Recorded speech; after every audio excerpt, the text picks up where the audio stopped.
Está no ar, abre aspas, o primeiro jornal multidigital do eixo SP-Rio. Abre aspas. Apoio. FIA. A FIA faz diferença. Sicredi. Gente que coopera, cresce. Olá, muito bom dia. Quarta-feira, 9 de outubro. Com transmissão ao vivo pelos Facebooks da SP-Rio Mais e do Jornal Vale, está no ar o Abre Aspas, direto dos estúdios da SP-Rio Mais, no Jardim Aquários, em São José dos Campos, São Paulo. E nesta edição, Bolsonaro fala para apoiador esquecer o PSL e aumenta a tensão dentro do partido. Ministro do Turismo, Marcelo Álvaro Antônio, é convocado a prestar esclarecimentos sobre candidaturas laranja. Investigações da Petrobras indicam óleo venezuelano em praias do Nordeste. Nova lei de zoneamento é aprovada em São José dos Campos. Embraer lidera investimentos na RM Vale. Dia das Crianças promete atrair mais consumidores na região. E uma entrevista com Cristine De Angelis, secretária de Educação de São José dos Campos, que vai falar sobre a feira literária. Esta e muito mais notícias logo após o comercial. Fique com a gente.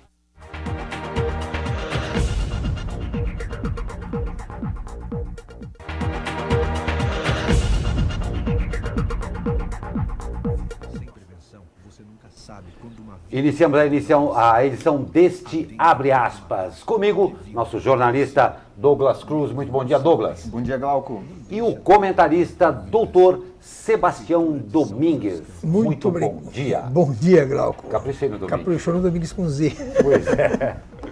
E vamos às notícias. A lei de zoneamento foi aprovada pela Câmara dos Vereadores em São José dos Campos. Em sessão extraordinária realizada na noite de ontem, a Câmara aprovou o projeto de revisão da Lei de Zoneamento, elaborado pelo prefeito Felício Ramute. A proposta recebeu 18 votos a favor, 2 contra e uma abstenção. Os votos contrários vieram dos vereadores Wagner Balieiro e Juliana Fraga, ambos do PT. Amélia Naomi, também do PT, disse que não foi notificada corretamente sobre a sessão e, por isso, não esteve presente. O presidente da casa, Robertinho da Padaria, respondeu dizendo que o seu assessor esteve presente 3 vezes no gabinete de Amélia. A sessão foi marcada por reclamações da bancada opositora e protestos de moradores nas galerias. Segundo o vereador do PT, Wagner Balieiro, a nova lei falta com estudos técnicos, além do governo Felício não ter explicado as alterações feitas entre o texto prévio e o projeto final protocolado na Câmara em agosto. Relator do projeto na Comissão de Planejamento Urbano, Lino Bispo, do PL, afirmou que estudos técnicos embasaram o projeto e que as 50 emendas propostas pelo PT foram barradas tecnicamente e não por questões políticas. O projeto é alvo de críticas da Defensoria Pública, empresas como a Petrobras e também de grupos de moradores e ambientalistas. Os impactos ambientais da proposta são analisados em um inquérito do GAEMA, órgão ambiental ligado ao Ministério Público.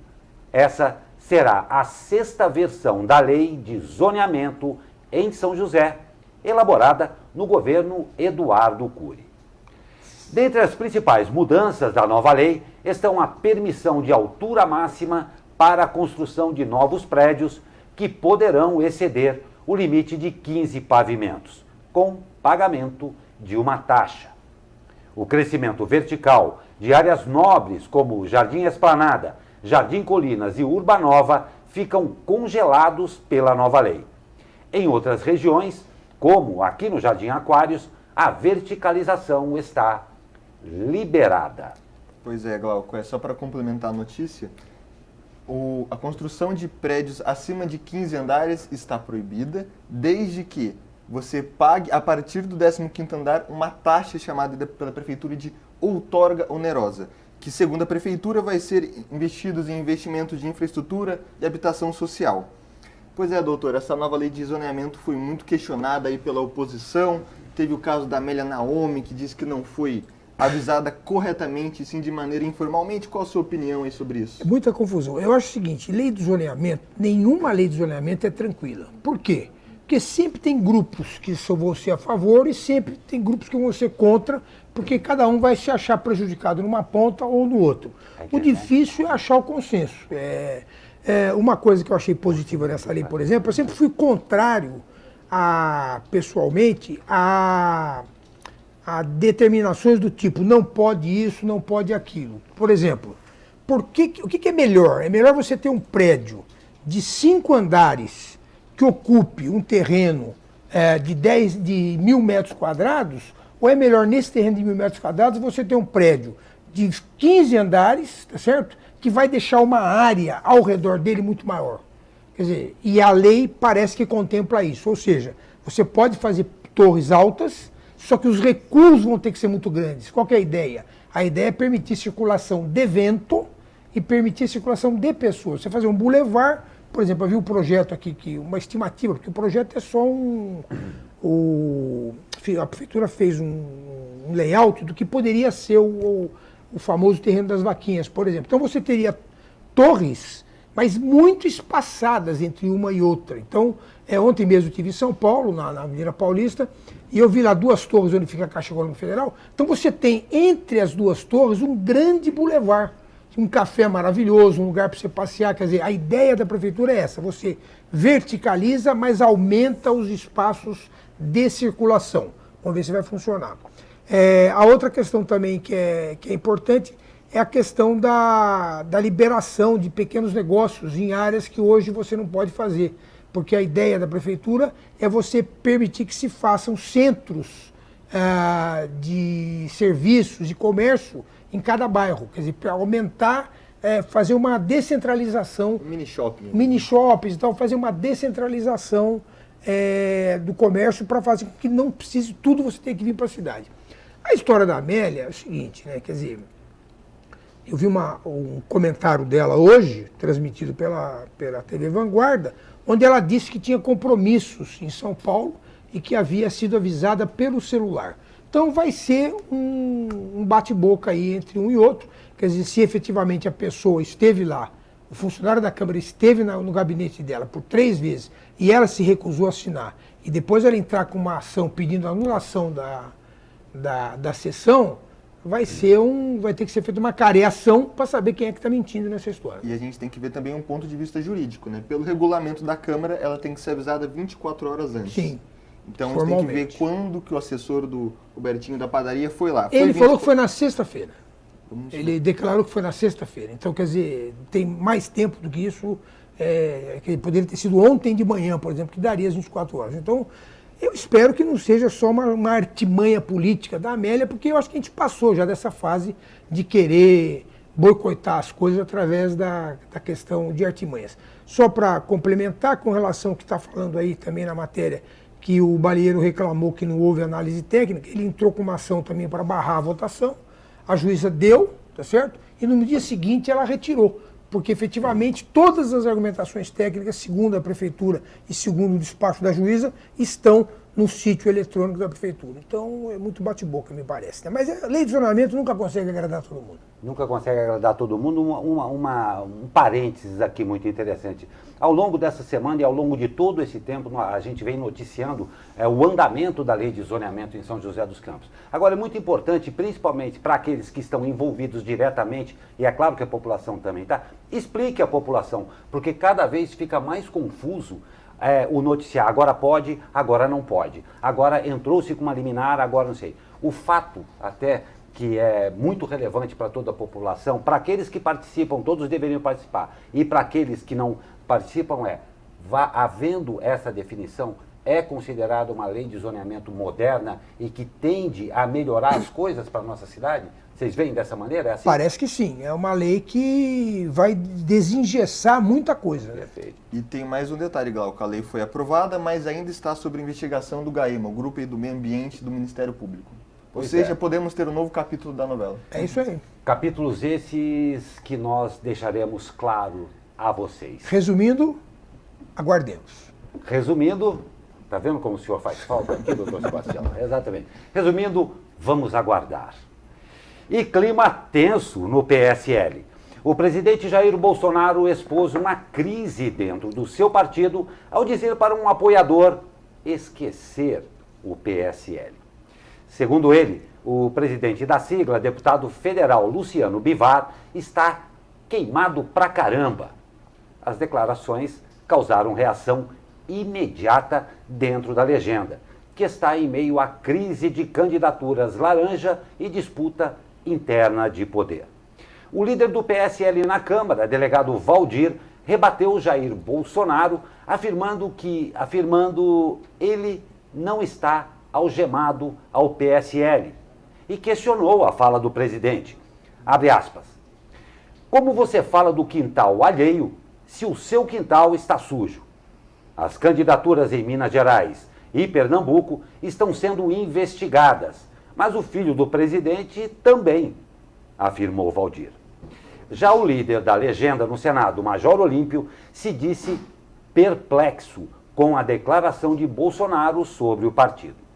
Luciano Bivar terminou a noite de ontem jantando com parlamentares do PSL e com o ministro da Justiça, Sérgio Moro, em um restaurante em Brasília.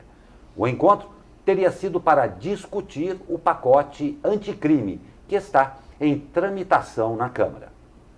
O caso. Reportagens publicadas pela Folha de São Paulo apontam um esquema de desvio de verbas públicas do PSL por meio de candidatas femininas de fachada. Caso que atinge o ministro do Turismo, Marcelo Álvaro Antônio e Luciano Bivar. Apenas duas considerações importantes.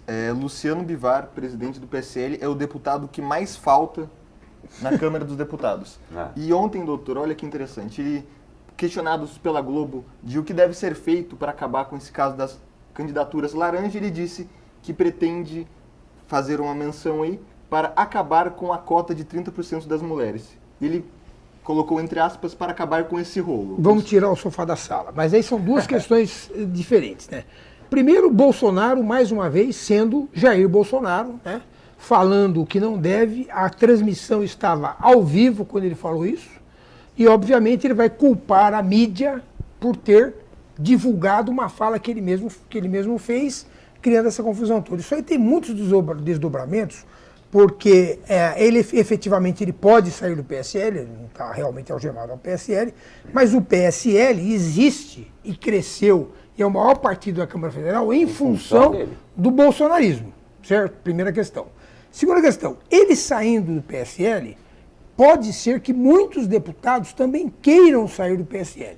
Se saírem do PSL, podem perder o mandato, porque o mandato é do PSL e não é do deputado. Então, isso vai bloquear o deputado de sair do PSL. Ele pode ir para um partido novo, recém-criado, sem perder o mandato, ou pode ir através de uma fusão do PSL com outro partido, se criar um novo partido. Mas, resumindo, tem uma confusão armada. Principalmente nesse momento, que caso vocês tenham esquecido, estamos ainda tramitando a reforma da Previdência.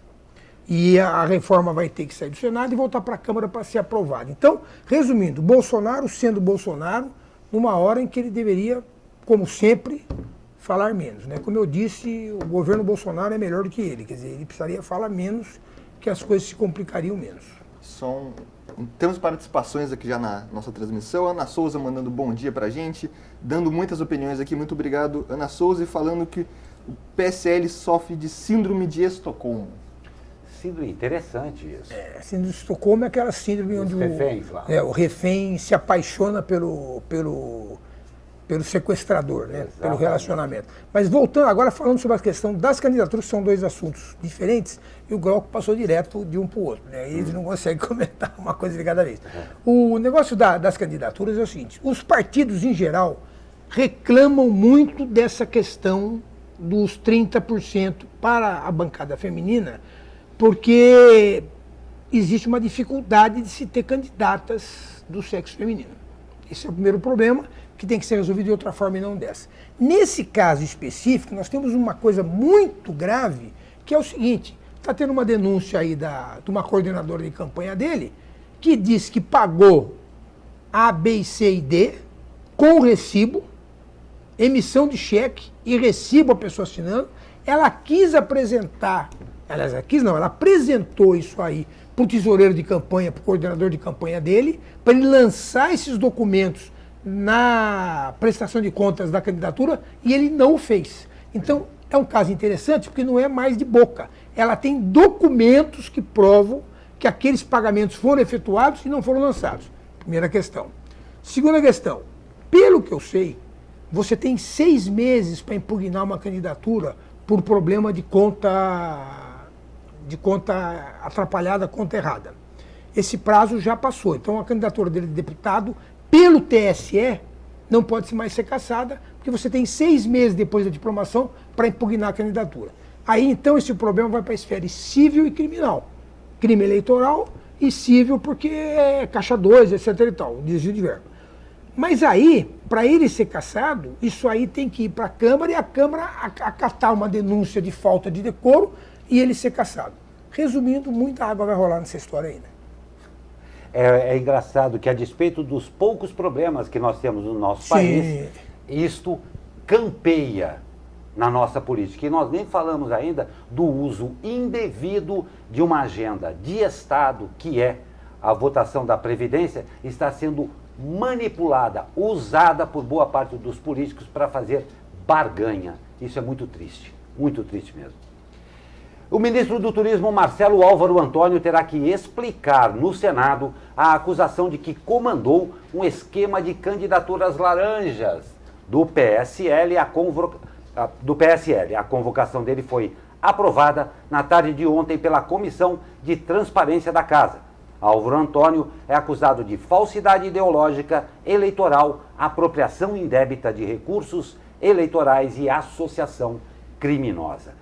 A data prevista para o comparecimento é de 22 de outubro, mas ainda pode sofrer alterações em função do calendário da votação da reforma da Previdência. Lembrando que ele já foi convidado 2 vezes e não compareceu, que é uma certa afronta, mas agora ele está sendo convocado.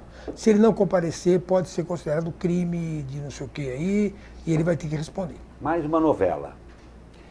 Vamos aguardar. Vamos aguardar. Vamos aguardar.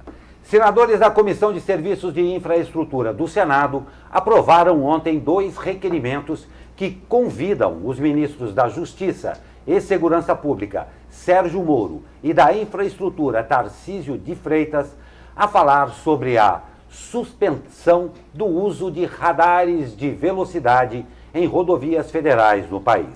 De acordo com o governo, a medida tem o objetivo de impedir que motoristas sejam multados sem uma reavaliação dos procedimentos de fiscalização.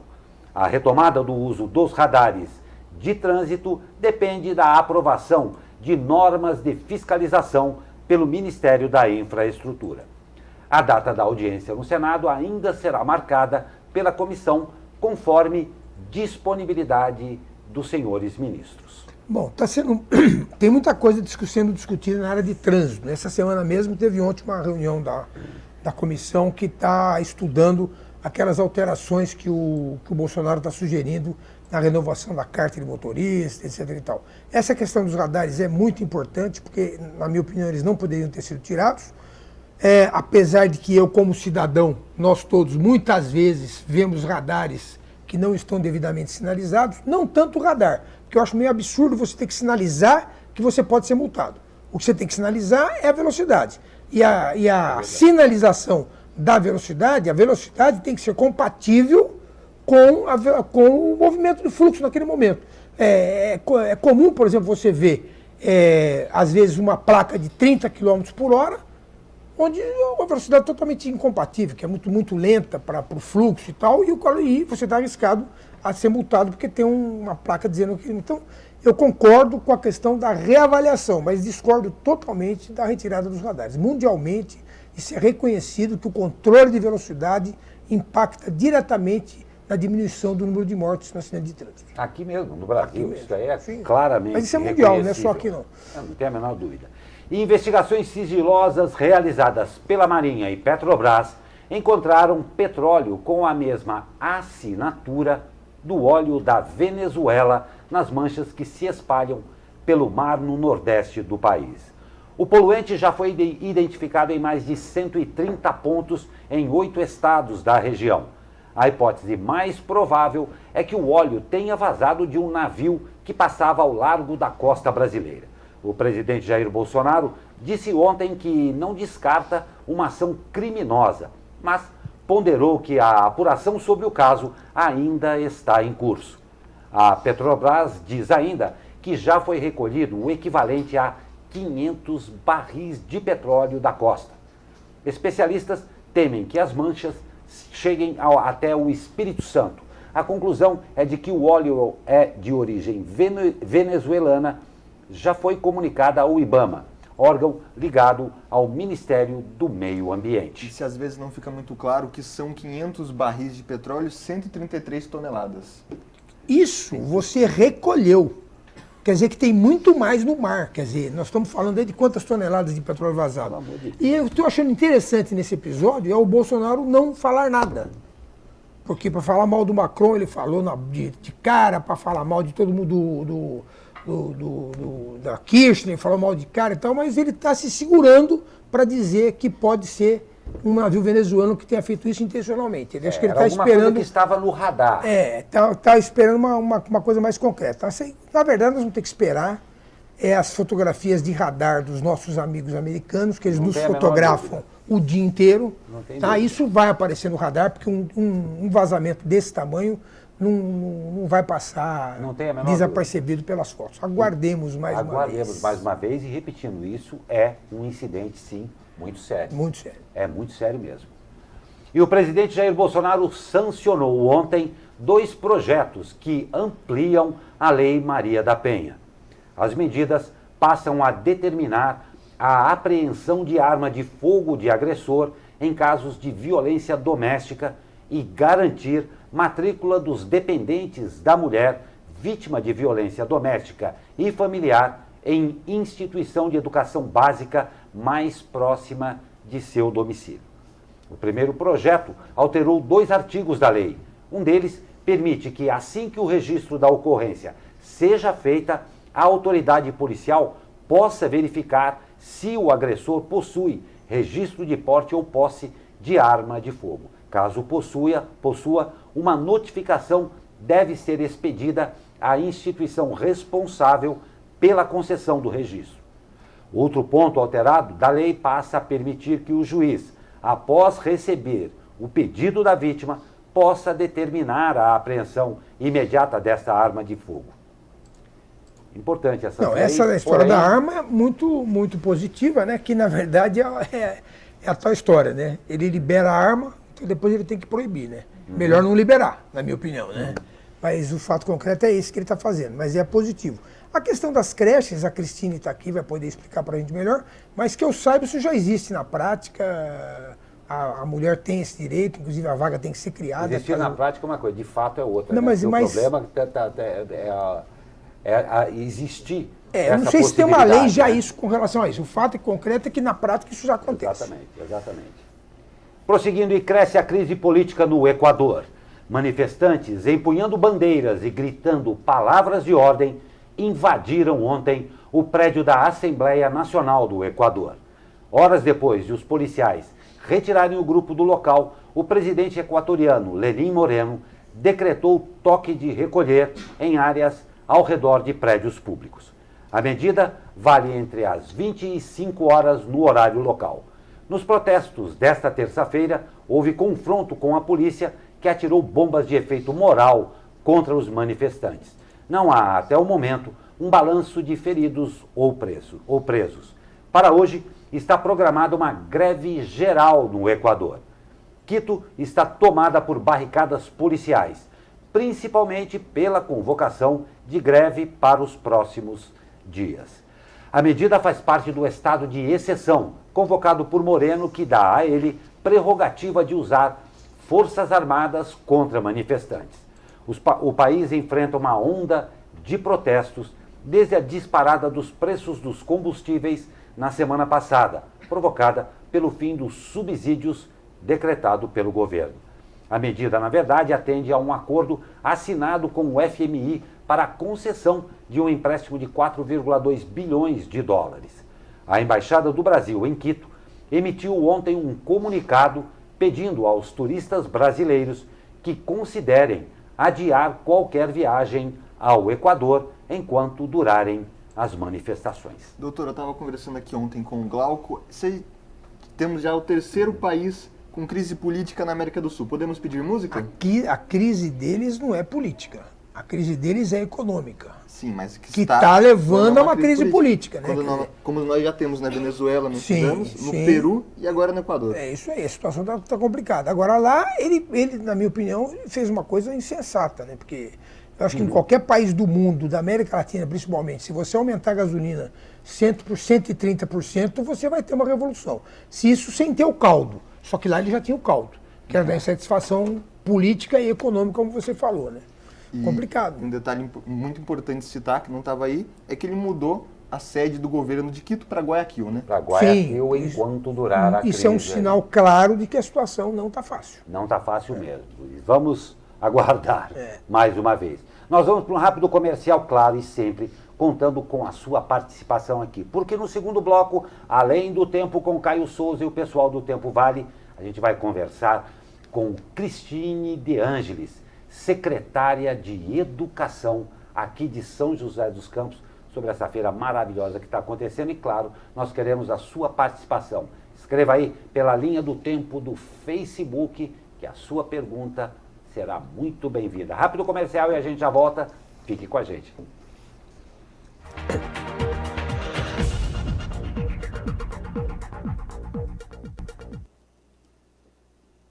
Pois é, e dos altos da Cassiano Ricardo, cinzas e densas nuvens habitam o céu. Fui poético agora, hein? Beleza. Pois é. Pela secretária. Isso. Pois é, o tempo virou mesmo. Tem vindo a chuva a despeito de atrapalhar um monte de coisa, mas estava precisando, né? Vamos saber como é que fica o tempo com ele. Fala, meu amigo Caio Souza. Fala, Glauco Turzi, muito bom dia. O tempo nesta quarta-feira vai ser bem parecido com o que a gente viu ontem aqui na nossa região.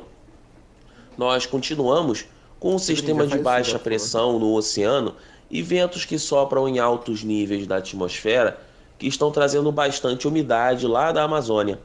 Por conta disso, o dia será de céu nublado com possibilidade de pancadas de chuva a qualquer momento. Muita atenção, porque essas pancadas de chuva podem ser fortes em algum momento. Atenção redobrada na Serra da Mantiqueira. Por lá, a intensidade da chuva pode ser maior e os transtornos também podem vir com uma intensidade um pouco mais elevada. Essas condições do tempo devem começar a melhorar a partir de amanhã. Mesmo assim, mesmo com a presença do sol em alguns momentos, ainda temos sim chances de chuva. Sol mesmo, só no final de semana, a partir de sábado e domingo, quando as temperaturas vão se elevar bastante, chegando próximo aí dos 28 graus. Caio Souza, direto da sala de operações do Tempo Vale, para o jornal Abre Aspas. Pois é, Caio, o grande lance agora é manter a janela fechada em casa por causa da roupa, tirar a roupa do varal de fora e lavar o carro só no final de semana. Com balde para economizar água. E guarda-chuva sempre no carro, guarda-chuva e sombrinha sempre no carro, porque vai chover. Muito obrigado ao Caio Souza e a todo mundo aí do Tempo Vale. O Festival Literário Joseense, aberto nesta segunda-feira em São José dos Campos, começou com bom público no Centro de Formação do Educador, em Santana. Durante o evento, que acontece até a próxima sexta-feira, os principais personagens da literatura nacional e internacional saltam das páginas dos livros para interagir com os visitantes do evento. Ao todo, mais de 14 espaços temáticos irão proporcionar aos visitantes a oportunidade de relembrar, conhecer, explorar e se divertir com os encantos do universo da literatura. Entre os principais objetivos do Festival Literário Joseense está a apresentação dos trabalhos realizados nas salas de leitura de todas as escolas municipais. A atração recebe diariamente mais de 1.000 alunos da rede de ensino municipal. Os estudantes que passam por lá são recepcionados pelos professores caracterizados de personagens que fazem parte do cotidiano das aulas. Os visitantes que percorrem o Festival Literário Joseense recebem um passaporte, com direito a carimbo em cada uma das viagens literárias. Os espaços são Alice no País das Maravilhas, Plataforma Árvore de Livros, Castelo Mal-Assombrado, Contos de Fada, Enigma, Histórias em Quadrinhos, Jardins da Leitura, Nau dos Mestres, Praça Monteiro Lobato, Biblioteca Pública Municipal Cassiano Ricardo, entre outros. O Festival Literário Joseense faz parte das ações de incentivo à leitura da rede de ensino municipal, que conta com uma série de programas que buscam atingir não só os estudantes, mas, claro, a população em geral. O Abre Aspas tem o prazer de receber hoje a secretária de Educação de São José dos Campos, Cristine De Angelis. Senhora Cristine, seja muito bem-vinda à nossa bancada. E um assunto sempre para lá de importante: o incentivo à leitura, a participação dessa leitura na formação das crianças, com essa continuidade aí para a vida adulta, é imprescindível para uma educação que se pretenda de valor mesmo, né? Muito obrigado pela sua presença aqui hoje. Obrigada, Glauco, Douglas, doutor Sebastião, presente aqui. Eu falei que é importante a gente estar, né, com as pessoas aqui que se envolvem tanto com o nosso município e saber que as pessoas querem o bem do nosso município, né? Isso eu acho que é o trabalho que a gente realiza, né? Eu na função de secretária na rede municipal, e a gente vê como a gente está trazendo esse festival agora para a população. Eu falo assim, é algo que a gente realiza na rede municipal. Nós temos em todas as nossas escolas a sala de leitura, que a gente incentiva a leitura para os nossos alunos. Isso vem desde a educação infantil. Então, na educação infantil, as crianças elas são preparadas num ambiente diferenciado em sala de aula, onde nós temos os espaços onde ela tem um livro conforme a faixa etária, nós temos os professores que fazem todo um trabalho diferenciado de incentivo à leitura. Isso faz toda a diferença para a criança, né? Como nós temos a pedagogia dos sonhos, que é desde a educação infantil também. Então, a gente vem para o ensino fundamental com salas de leitura em todas as nossas escolas. E a sala de leitura hoje, nós temos o livro físico, né, onde os alunos podem estar ali, né? A gente como professor, eu falo assim que a gente gosta de pegar um livro e ler, né? Eu falei que eu adoro rabiscar e passar marca-texto, né? A gente tem esse hábito que era uma coisa que nós tínhamos, nós não tínhamos antes o livro digital. E hoje os nossos alunos, além de ter o incentivo do livro físico, nós temos uma plataforma, que é a Árvore de Livros, onde nós temos mais de 30.000 livros disponíveis para os nossos alunos, conforme a faixa etária. E os alunos têm a senha e podem acessar. Isso foi um incentivo tão grande, porque a gente vê hoje, na era digital, São José dos Campos, uma cidade tecnológica, repleta de inovações, o quanto isso aumentou o número de leitores na rede também. Então, nós trouxemos para esse festival, junto com o trabalho dos nossos professores da sala de leitura, um ambiente em que as pessoas, como a gente fala, quando a gente lê um livro, a gente entra na história. E ali a gente entra mesmo, né? Os ambientes são todos preparados, conforme você falou aí, do parte da árvore de livro, você entra no espaço, de histórias em quadrinhos, você entra no espaço e você parece que está dentro da história. Então é isso que a gente quis proporcionar para todos os nossos visitantes e os nossos alunos, que eles entrassem na história e fizessem parte. Isso é um incentivo a mais. A gente quer sempre mais, né? Quando a gente faz parte da história, a gente começa a se envolver, a gente quer ver o que vem depois. Então, foi esse o nosso trabalho dentro da rede. Secretária, eu achei muito interessante foi essa sensibilidade e a percepção na elaboração desse projeto em usar desse recurso exatamente para ser um incentivador à leitura. Hoje, nós estamos numa situação, num momento totalmente diferente de educação também. A senhora disse muito bem, eu também sou da época de rabiscar livro, guardar, tomar muito cuidado para não emprestar um livro rabiscado, Nossa. porque estão todas as suas observações Arrancar a ali. página do jornal. Exato, marcar com as coisas. Mas essa sensibilidade em criar uma situação em que a criança visualiza o ambiente daquela leitura para ela ter aí sim a curiosidade para procurar aquilo. Exato. E concomitante a isso, oferecer uma plataforma em que ela tem uma liberdade, uma facilidade talvez muito maior do que nós para poder trabalhar. E isso daí foi elaborado nesse sentido mesmo, como pensando nessa facilidade e nessa... né, impulsionar a criança a entender dessa maneira? Isso, foi assim mesmo? Foi, porque a gente queria que tivesse a criança participasse de uma viagem literária. Então, quando Como incentivador, como incentivador. E quando a gente entra no primeiro espaço da entrada Muito dos legal alunos, isso. já é como se fosse um livro aberto. Então, você já chega na entrada com um livro aberto, como assim, você está entrando e fazendo parte dessa história. Com a participação dos professores caracterizados. Caracterizados. E eles recebem os alunos quando chegam, nós temos 500 ser alunos no fantástico período pra da eles, manhã, né? E 500 no período da tarde, para estar encaminhando, né, pela faixa etária. E quando eles chegam, eles já são recebidos. Então a professora já está esperando eles na porta. Então o grupo já chega com incentivo desses professores. E são professores que, além de chegar caracterizados, eles já chegam assim, fazendo uma festa com os alunos. Então, assume o personagem e envolve as crianças. Exato. Duas perguntas. Primeiro, é a primeira vez que é feita essa feira? Primeira vez. E da forma como a senhora está falando, dá a impressão que ela foi dirigida para os alunos da rede municipal, mas era uma feira aberta. Aberta a todas as pessoas. Inclusive, nós já estamos recebendo pessoas de outras cidades. Porque nós fizemos um convite para todos aqui da nossa região do Vale do Paraíba, que são as escolas mais próximas, né? Cidades mais próximas. Mas qualquer pessoa passou por São José, vamos visitar. Eu acho que é uma oportunidade muito grande para a gente fazer parte deste mundo literário.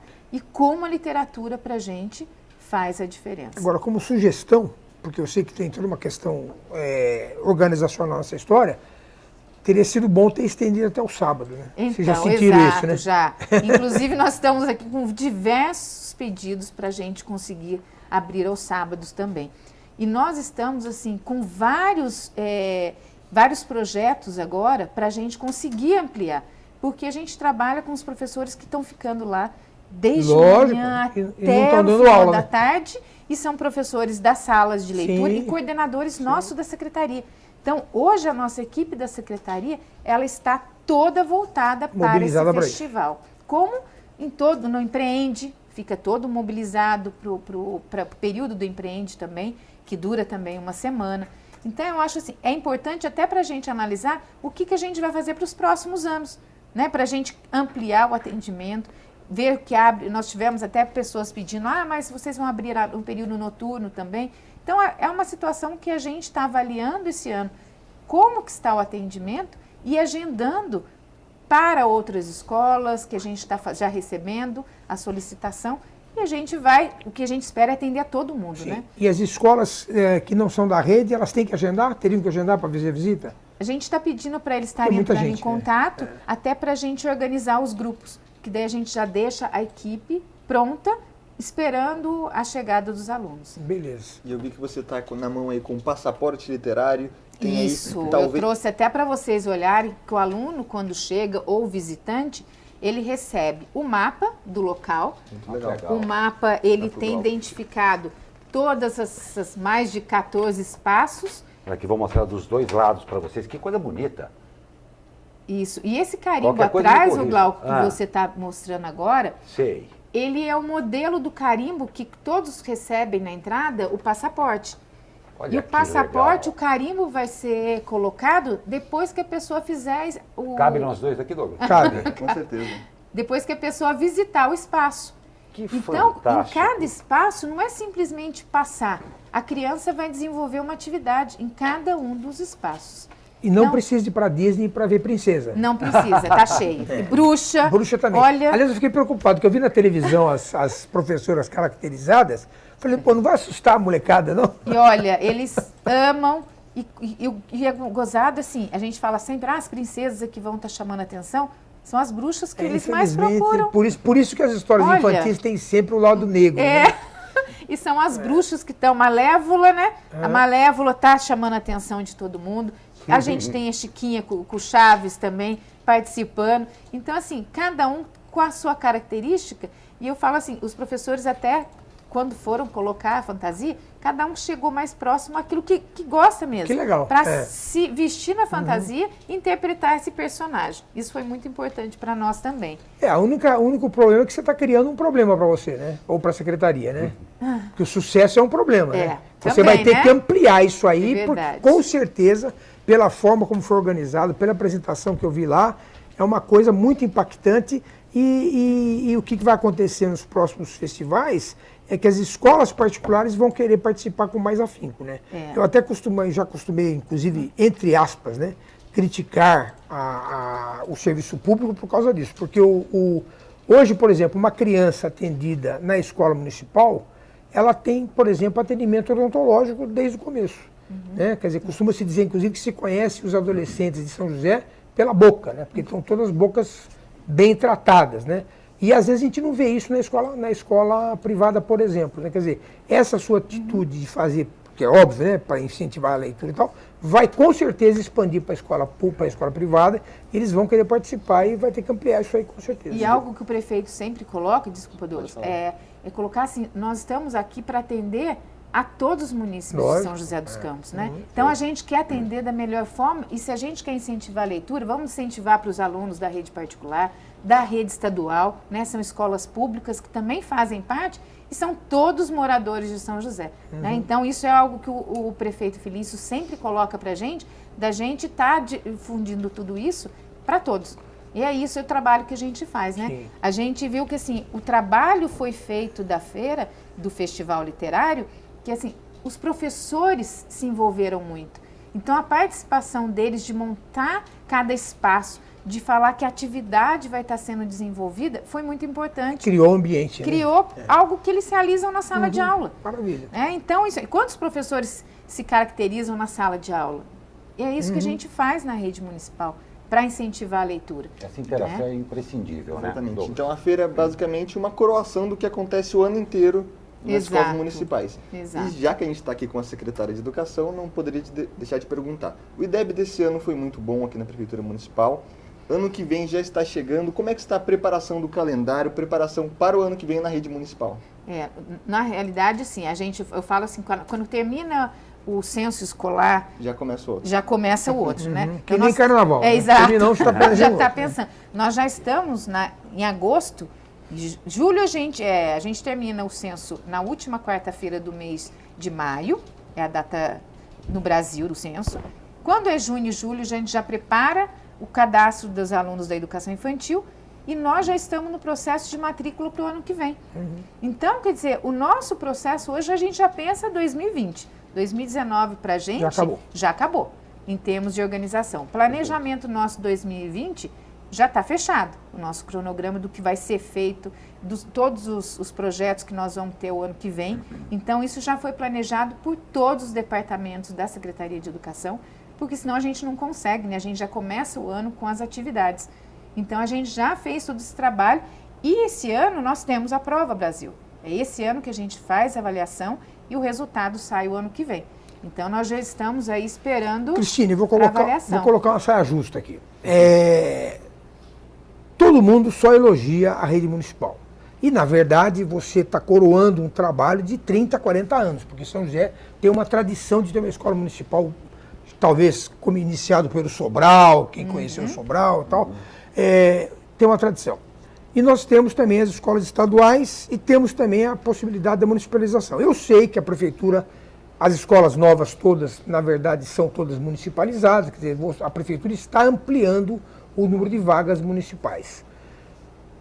Sei também que existe um problema difícil de manipulação, que é a questão do professor estadual, enquadrar na estrutura municipal e tal.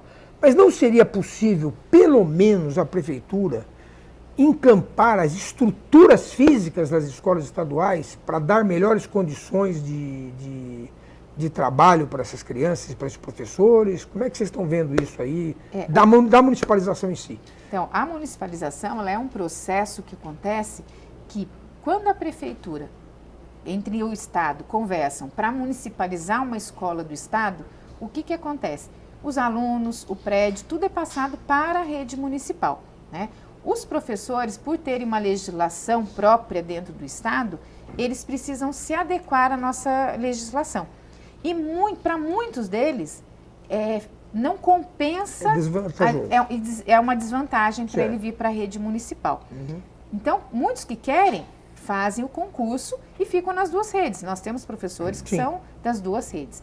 Agora, quando a gente assume uma escola, o Estado, não existe um repasse financeiro daquela escola.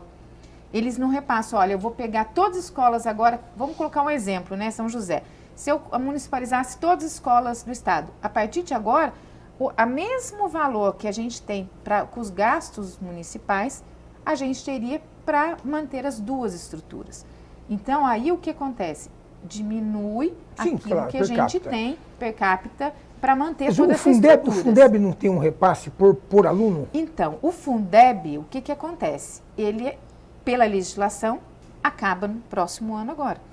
E ainda não foi assinado, ainda está assim, uma batalha, a gente espera que continue o Fundeb, né, para a gente conseguir fazer um bom trabalho. Mas o Fundeb, a legislação dele é a cada 10 anos, e ela finaliza agora. Então, a gente também tem um prejuízo com o término do Fundeb. Então, a gente espera que continue e que a gente consiga fazer esse trabalho, né? Porque a gente fala, são todas cidades, aquilo que a gente consegue fazer pelas escolas, né? Em termos de formação de professores, né? A gente sempre participa e a gente tem essa parceria, mas nesse outro lado de manutenção das escolas, por lei, a gente não pode fazer.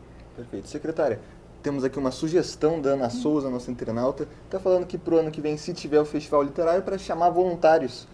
Olha, que boa ideia! Que ela está falando aqui que com certeza gostaria de participar.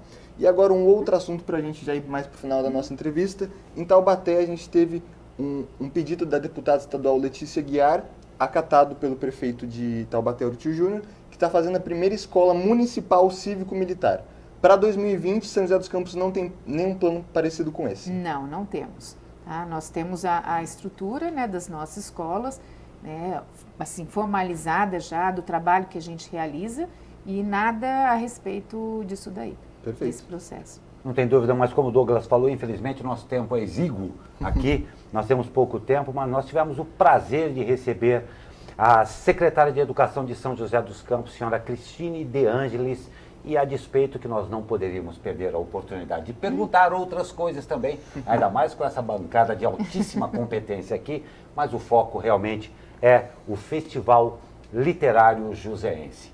Senhora secretária, de parabéns à senhora, todos esses envolvidos, porque o trabalho deve ser imenso e o tamanho da responsabilidade envolvida num evento disso daí, ainda mais porque visa as nossas crianças aí. Muito bom o toque da Ana Souza, que deu, quem sabe, o ano que vem teremos aí voluntários disso aí. E eu queria encerrar falando que há muito tempo atrás, foi a primeira vez que o Steven Spielberg recebeu efetivamente uma homenagem da academia, ele citou uma frase que não me saiu da cabeça.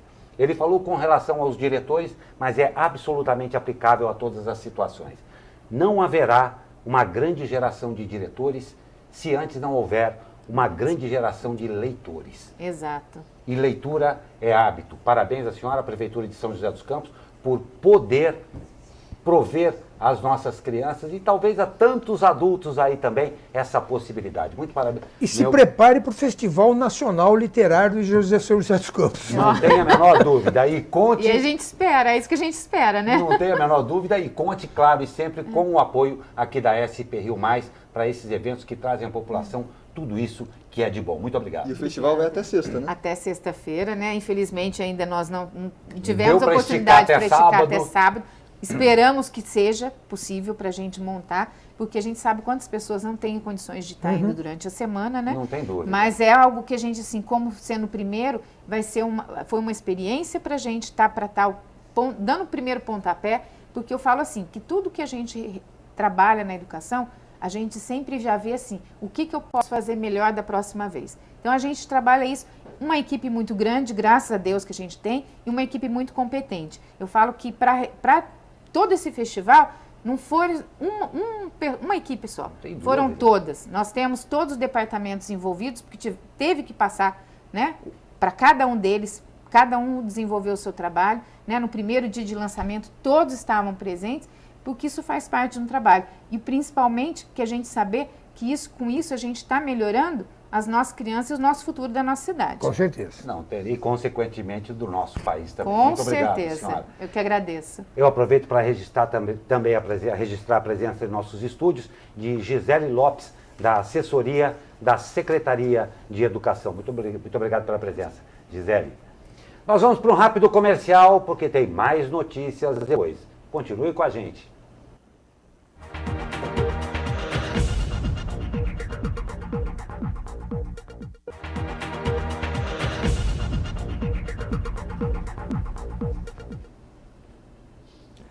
E a Embraer fez o seu primeiro teste de uma aeronave autônoma no Brasil.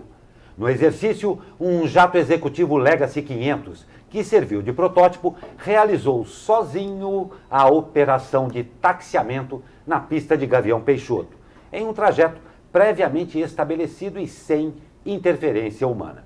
Segundo a Embraer, o conjunto de navegação por sensores e imagem conduziu a aeronave pela pista de decolagem, área de táxi e pátio de forma totalmente independente, sem auxílio externo. Um piloto acompanhou a operação na cabine de comando, caso houvesse alguma necessidade de intervenção. O teste ocorreu na última semana de agosto. A experiência é fruto de uma cooperação científica entre a Embraer e a UFES, que é a Universidade Federal do Espírito Santo, nas áreas de robótica, robótica autônoma e inteligência artificial. Muito bacana. Isso aí está sendo inevitável. Eu acabei de usar um aplicativo do Google, no Google Maps, onde você, apertando o Google Eye lá, ele olha o lugar que você está, a câmera olha o lugar onde você está, te localiza no banco de imagens e te orienta mostrando na própria realidade virtual, que eles chamam, né? Na própria imagem que você está vendo no celular, ele apresenta as setas das direções que você tem que seguir. Quer dizer, se eu faço isso no celular, com certeza eles têm equipamentos melhores que podem localizar o avião e até sem sensores. A tendência é a própria câmera identificar onde ele está e fazer o encaminhamento do avião, do carro, seja lá o que for. É uma coisa que, com certeza, viu, Glauco, nós ainda vamos ver e num curto espaço de tempo. Eu folgo em saber que fui lembrado na inclusão no tempo hábil para poder ver essa negócio. Não creio tanto. Isso é coisa de 5 anos no máximo. Pois é, mas é fantástico mesmo e parabéns, claro, à Embraer, sempre. Os investimentos de empresas na RM Vale. Matéria do editor de economia do Jornal Vale, Xandu Alves. Olá, Xandu. Olá, amigos e amigas do jornal, abre aspas. Vale do Paraíba, Embraer lidera investimento. 10 empresas são responsáveis por 78% dos investimentos anunciados no Vale do Paraíba nos últimos 7 anos e meio, segundo a Piesp, a pesquisa de investimentos anunciada no estado de São Paulo da Fundação SEAD. Desde o início de 2012, a região registra o total de 26 bilhões e 900 milhões de reais em investimentos anunciados, sendo que 20 bilhões e 900 R$ 1.000 foram aplicados por 10 companhias, 2 delas ligadas ao governo estadual. O grupo das 10 empresas revela como a região é dependente do investimento industrial de grande porte, indispensável para o crescimento da economia regional. Nesse pacote das 10 empresas, a Embraer lidera com folga, sendo responsável por 24% do total de investimento anunciado na região desde 2012. Nesse período, a empresa anunciou 6 bilhões e 350 milhões de reais, segundo a pesquisa do SEAD. É isso. Um grande abraço, Xandu Alves, para o jornal Abre Aspas. O Xandu ressalta, principalmente na matéria do jornal, é a dependência ainda grande do Vale do Paraíba das grandes indústrias, né? Que efetivamente, principalmente São José, está se consolidando como um polo grande de serviços, né? Mas as grandes indústrias ainda são muito importantes para o nosso PIB, né? E a Embraer, que está liderando o investimento, deve aumentar com a chegada da Boeing, né? É o que Porque a esperamos, Boeing, inclusive, com certeza, não fez acordo com a Embraer para fechar a Embraer, muito pelo contrário, fez para aproveitar da mão de obra que a Embraer tem, que é muito mais barata do que a americana e altamente especializada, por exemplo, né? Para poder desenvolver os projetos dela aqui, né? Não tem a menor dúvida. E o Xandu falou em números aí, cerca de 24% de todos os investimentos na RM Vale são da Embraer. Pois é. E lembrando também, em primeiro lugar, obrigado, Xandu, um grande abraço a você e a todos aí da redação do Jornal Vale. Lembrando, claro, que você pode conferir essa matéria na edição de hoje do Jornal Vale. E a ACI, a Associação Comercial e Industrial de São José dos Campos, divulgou na segunda-feira pesquisa sobre tendências de consumo para uma data muito importante para o comércio, o famoso Dia das Crianças. A pesquisa mostra que 63,3% dos consumidores pretendem comprar presentes neste Dia das Crianças, um salto em relação a 2018, quando o índice ficou na faixa de 51,2%. Segundo os números do levantamento, 58,3% dos consumidores planejam comprar brinquedos. As outras preferências são roupas, livros eletrônicos e calçados. A pesquisa foi realizada pela ACI em parceria com a Universidade de Taubaté, por intermédio da FAPET, que é a Fundação de Apoio à Pesquisa, Tecnologia e Inovação. Foram ouvidas 333 pessoas em polos comerciais da cidade, como o Calçadão da Rua 7, a Rua 15 de Novembro e os shoppings Center Valley, Colinas e Vale Sul. O levantamento tem uma margem de erro de 5 pontos percentuais, para mais ou para menos. Doutor, é muito interessante a gente frisar que o Dia das Crianças é a terceira principal data no comércio do país. Não sabia. Perde para o Dia das Mães e o Natal. Beleza. Agora, duas coisas a observar. A primeira delas é o seguinte, o aspecto positivo desse aumento da intenção de gastar. Porque você gasta com duas situações. Primeiro, você tem que ter o dinheiro para gastar. Segundo, você tem que estar confiante que esse dinheiro não vai te fazer falta no futuro. Então, isso aí reflete já uma melhoria de expectativa da economia por parte das pessoas. O segundo problema é lembrar que o brinquedo também pode ser danoso à criança. Então, sempre compre brinquedos que tenham o selo do Inmetro. Você pode comprar um brinquedo comprado na rua mais barato, que pode ter uma peça pequena que o seu filho vai engolir, vai enfiar na orelha, vai enfiar no nariz. É um problema. Então, procure comprar brinquedos com o selo do Inmetro que foram testados e garantidos. Casos, por exemplo, foram relatados de brinquedos comprados em camelô e por aí, com tintas tóxicas para as crianças. Se você dá um negócio para o bebê põe na boca, não tem jeito. Então, tomar cuidado e valorizar os brinquedos que tem o selo do Inmetro. E uma nota triste sobre tudo isso é que, nacionalmente, a pesquisa nacional informou que apenas 4% das intenções de compra para o Dia das Crianças envolvem livros. Pois é, isso daí é uma coisa chata que reflete um pouco também da nossa cultura e do momento em que nós estamos vivendo. Bem chato isso daí. Muito bem lembrado, doutor, com relação, claro, do cuidado do que vai comprar e tudo mais, mas principalmente, se você tem o dinheiro, compre. Se você não tem, ou se esse dinheiro vai fazer falta, não compre. Exatamente. Né? Isso é muito importante mesmo. E a Vigilância Epidemiológica de Ilhabela confirmou ontem a 6ª vítima de sarampo na cidade em 2019. Agora, o Vale do Paraíba chegou a 100 casos confirmados da doença neste ano. Nenhum caso de morte foi registrado. De acordo com a Secretaria de Saúde, a vítima foi uma moradora do bairro do Reino, de 20 anos. Ela passa bem.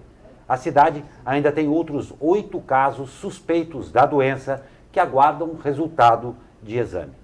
A cidade que mais contabiliza casos de sarampo na região é São José dos Campos, com 33 casos, seguida por Caçapava, com 21, Taubaté, 14, Pindamonhangaba, 8, Jacareí, 7, Ilhabela, 6, Lorena, 2, Ubatuba, 2, Campos do Jordão, 2, Cruzeiro, 1, Potim, 1, Aparecida, 1, Caraguatatuba, 1 e São Sebastião, também 1. Doutor, a gente estava comentando aqui ontem como é difícil fazer matéria sobre o sarampo aqui no estado de São Paulo. Por quê? Porque a gente está falando num número hoje, chega à tarde, o número já está atualizado, chega no dia seguinte, o número já está atualizado. Mas isso aí é a famosa progressão geométrica, né? Que no caso não está sendo geométrica, graças a Deus, mas as epidemias funcionam assim. E 97% dos casos são no estado de São Paulo, nacionalmente. E você sabe que eu até perguntei, por coincidência também, na segunda-feira, encontrei com uma especialista na área, e eu perguntei para ela, mas escuta, e aí, né? Qual que é a explicação para isso? São Paulo é um dos estados mais de cobertura, melhor cobertura vacinal. Eu falei, não, realmente o que está se achando, não se sabe, está se estudando, mas o que está se achando é que, pelo jeito, falta um reforço na vacinação. Porque a criança é vacinada, não lembro a idade, na faixa de 1 ou 2 anos, e não é feito um reforço na infância e não é feito reforço na adolescência. Porque é o seguinte, quando você faz uma vacina, você estimula a produção de anticorpos, que são feitos por uma célula que vai ficar sensibilizada para aquilo. Então, caso ela entre em contato com o vírus, ela já sabe como fazer o anticorpo, então ela começa a fazer e você consegue segurar a doença. Então, provavelmente, nesse caso, você precisa de um reforço para lembrar essas células de como é que ela tem que fazer esse anticorpo. Não se sabe exatamente por que está acontecendo, mas o fato é que está acontecendo e, na verdade, começou na Europa. Isso é muito importante, reforçando o fato, e existe aí inúmeras fakes na internet, a vacinação é obrigatória. E é a única forma efetiva de evitar, porque não existe tratamento para sarampo e sarampo pode matar. Não tem a menor dúvida, você, mãe, não vá em casinhos da internet que ouviram falar. E outra coisa, acima de tudo, é o seu dever fazer isso daí. Então, vacina funciona assim. Não vá pensando em outras coisas. Dever e obrigação legal. A mãe pode ser até condenada por, não lembro qual o termo exato, por abandono, não, por negligência, caso ela não faça a vacinação da criança dela, que é obrigatória por lei, na verdade. Não tem a menor dúvida. Atenção a isso daí. Mas vamos de esporte. E sobre as quartas de final do Campeonato Paulista de Vôlei Masculino. A classificação está mais próxima. Mesmo fora de casa, o Vôlei Taubaté não tomou conhecimento e superou o Vôlei Ribeirão por 3-0. O segundo jogo será nesta sexta-feira no ginásio do Abaeté, em Taubaté. Os taubatianos precisam de vitória para garantir a vaga para a semifinal. Por outro lado, o São José perdeu para o SESI por 3-1 e terá que vencer os paulistanos na sexta-feira se quiserem manter viva as chances de classificação. E o futsal não voltou muito bem não, hein? Jogando em Botucatu, o São José foi superado pelo Botucatuense por 5-2. O próximo compromisso dos joseenses na Liga Paulista será no dia 16, quando enfrenta o São Caetano no ginásio do Tênis Clube. E é claro, a sua torcida pode fazer toda a diferença. E olha só, o Prêmio Nobel de Química de 2019 foi concedido a 3 cientistas. John Goodenough, que é americano, M. Stanley Whittingham, britânico, e Akira Yoshino, japonês, pelo desenvolvimento de baterias de íon de lítio para telefones celulares. Bateria de íon de lítio é um tipo de bateria recarregável muito utilizada em equipamentos eletrônicos portáteis, inclusive os telefones celulares. Armazenam o dobro de energia que uma bateria de hidreto metálico de níquel e 3 vezes mais que uma bateria de níquel-cádmio. O anúncio foi feito em Estocolmo, na Suécia, pela Real Academia de Ciências. Os ganhadores dividirão 3,7 milhões de reais em prêmios. O interessante é que o Akira, na verdade, o que ele desenvolveu não foi o que ele desenvolveu foi uma outra bateria baseada na primeira descoberta, onde você usa menos lítio, que diminui a chance de explosão das baterias. Que existe essa possibilidade, remota, mas existe. Puxa vida. E todos os dias a gente está falando aqui de prêmios e prêmios, ressaltando a importância da pesquisa.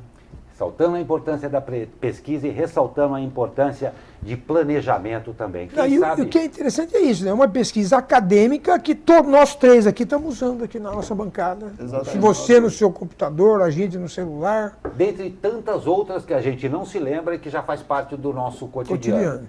Né? Quem sabe aí, num futuro próximo, esperamos que bem próximo, o Brasil possa estabelecer uma meta de, quem sabe, nos próximos 50 anos, nós termos o nosso primeiro Nobel. Aí eu vou ser obrigado a contar uma coisa que eu não sabia, fiquei sabendo ontem. O Brasil já tem um prêmio Nobel da Paz. É o senhor? Não. A força da ONU, que atuou no canal de Suez, ganhou em 1980 o prêmio Nobel da Paz. E a força da ONU era composta também por brasileiros. Exatamente. Havia uma composição, então nós já temos. Já temos. Ressaltando que o exército brasileiro é considerado o melhor de todo mundo no quesito pacificação. Não tem a menor dúvida. Olha que bacana isso daí, mas o que você falou muito legal, o que o doutor falou também muito legal, valorizar a pesquisa. É imprescindível. Um país que pretende se tornar uma nação tem que investir em pesquisa. Não é barato? Não, não é barato. Leva tempo? Leva muito tempo, mas também traz os resultados, não só em termos comerciais, mas para a grandeza de uma nação e para exemplo para a geração que está chegando. É ou não é? É isso aí. Eu agradeço muito a vocês que me ajudaram e fizeram o Abre Aspas dessa quarta-feira. E, doutor, não falte mais, por favor. Sua presença é importantíssima. Ainda tem algumas faltas pela frente, tá? Puxa vida. Então já estamos lamentando. Estou planejando uma viagem para a Guiana Francesa. Ainda não estourou as faltas, doutor. Não, ainda tá bom. Obrigado, doutor Sebastião. Obrigado, Douglas Cruz. Até amanhã. Até amanhã. E para você que nos acompanhou, muito obrigado pela audiência. E amanhã estaremos aqui com você para mais um Abre Aspas. Até lá.